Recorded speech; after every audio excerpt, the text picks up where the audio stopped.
I want people to also think about what are the things that you have to do or the investments that you have to make in order to help you, live tax-free. The same thing goes with investing in the stock market.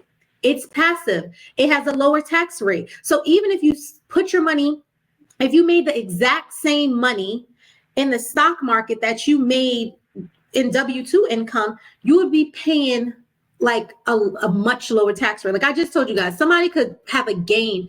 A married couple could have a gain in the stock market of $90,000. They would have to pay zero taxes. Well, if they made W-2 income, they would be looking at, on the federal side alone, about 25% in taxes, right? That's not including state, right?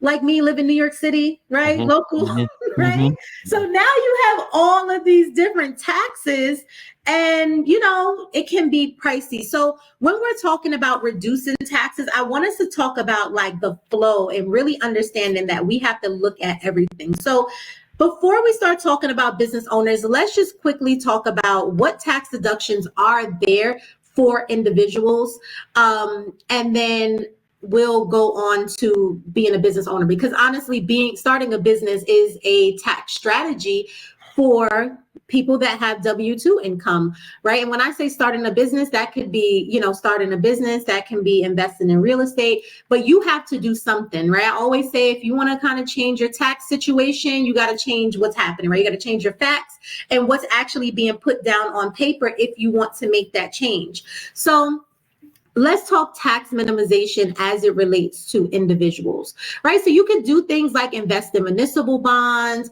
long-term capital gains. So I like to list long-term capital gains because a lot of people that are looking for a way to say, hey, well, how can I take my income and generate additional income and not have to pay as much taxes? So again, we talked about this, a good amount already, just investing.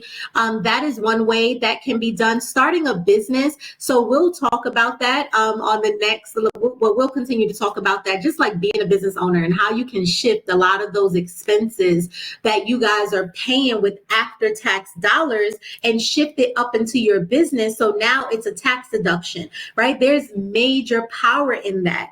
Maxing out your retirement plan. So most people are not actually maxing out their retirement plans at work. That is done with before tax dollars. So if that's done with before tax dollars, go ahead, invest in your retirement plan. So therefore you're able to get to maximize on your money and take advantage of that compound interest. So employee benefits, HSA accounts, and then your tax credits, right? So your earned income credit, your American Opportunity Credit, child and dependent care credit. So all of those are credits. One credit that I did not, one really good deduction that I didn't put up here, which I just thought about because we were talking about real estate, is the homestead exemption credit for all of my individuals that are selling their property, right? So I talked about 1031 exchange. A really good one for individuals when they sell is they are able to exempt up to $250,000 of a capital gain if you're single, right? If you're married, you get to exempt up to $500,000. So I've had clients in so many different scenarios where there was one client, she literally sold, she had a property, 11 and a half months. She sold the property and I'm like, no, sorry. It was a year. Sorry, it wasn't a year. It was 1 year and 11 and a half months. Okay. And the exemption, the credit says that if you live in this home 2 out of the 5 years that you've owned it, that you get to exempt this $250,000. And so I was like, oh my God, why didn't you call us? Because now what happens is because she sold it before the 2 years, now she can't. Right now, she can't take advantage of the credit. But had she just known and held on to it for freaking 15 more days. Yeah. She's 2 months away. Yeah. Damn. Yeah. No, actually, she was 15 days. It was 1 year and 11 months. She only needed to hold on to it for 2 years. Damn. So she would have been exempt from taxes. So it's like knowing things like that is really important because, again, you're giving away money. Be offended. I want people to get offended. I always say, if I came to you and said, listen, I want 20% of your house sale your house and then give me 20%. you would be highly offended. You probably want to punch me, right? Like you would be highly offended.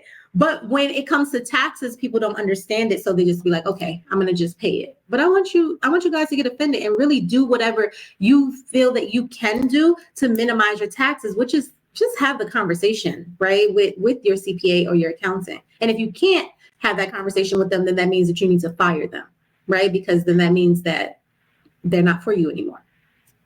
All right. So we're going to get into different type of tax deductions in detail.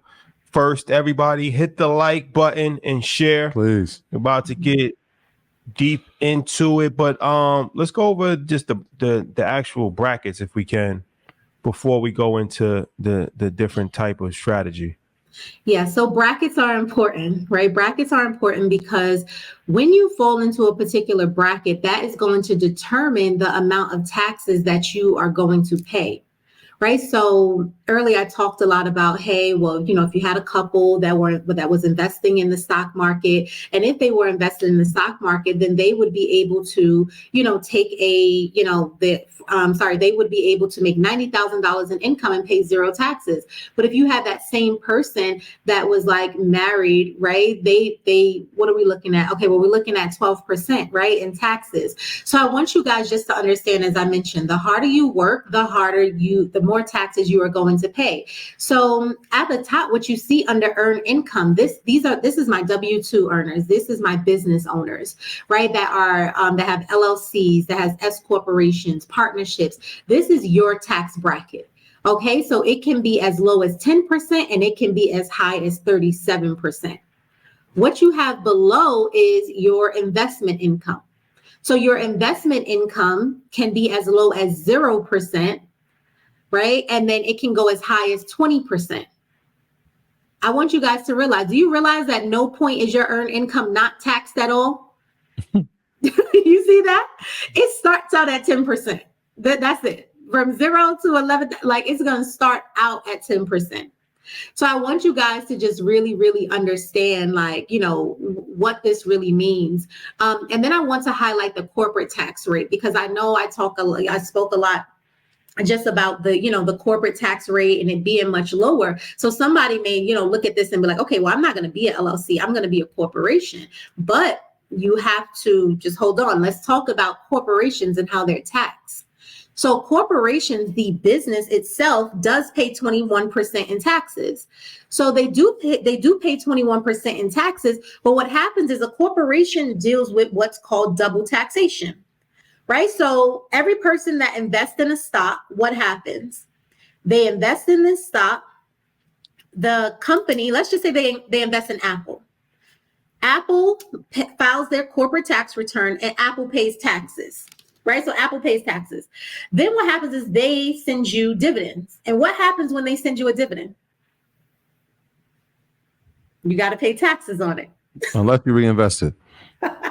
You can reinvest it. However, you have to pay taxes on the dividends that they send you, right? They're going to send you your form. They're going to you have to file the dividend income that you receive from this business. So that's what's called double taxation. So you as a shareholder, right, you have to pay taxes, and then Apple had to pay taxes. So that's why ultimately just forming a C corporation may not be the best idea, because now you're paying 21% on the corporate side. And now if it's just you and the business, you are the shareholder. So now that then goes over to you. So now you're looking at an additional 20% on the dividend income.